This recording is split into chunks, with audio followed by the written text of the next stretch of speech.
Hello mga suki! Sa panahon karon nga ang atong sweldo lisod na kaayong pasiguon, mas maayo gyud nga daghan tag diskarte nga himuon nga aron makasugakod ta sa kamahal ron sa palitunon.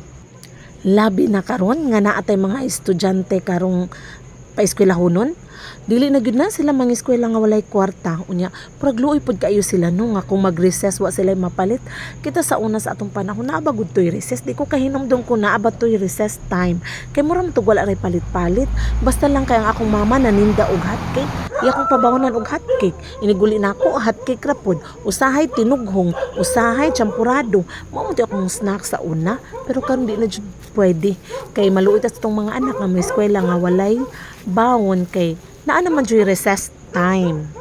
Mauna ako karon bisag unsa na lang dyo nahuna-hunaan, magmaestra, magtindira, nagbabuyan pa, bisag unsa na lang gyud kay para jud ta makasurvive sa kalisod sa panahon karon. Dili na lang gud nato iasa tanan sa gobyerno gud, kayod-kayod pud ta, lihok pud tag lugar sa atoa kay kung iasa na lang nato tanan sa gobyerno ay magnganga gyud ta. Nyon saon naman lang nato mga estudyante no.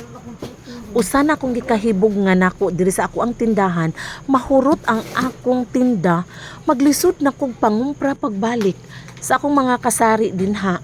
Kumusta man ang inyong tindahan na araba? Ako kay ingon anak ko, like for example no, mahurot ang akong soft drinks, mahurot ang akong beer. So ang soft drinks di kayo na dako og puhunan. Ang kanang beer, sigarilyo, bugas, dagko na sila puhunan. Kanang mga imnonon dagko na og puhunan. Like for example, mahurot ang akong sigarilyo.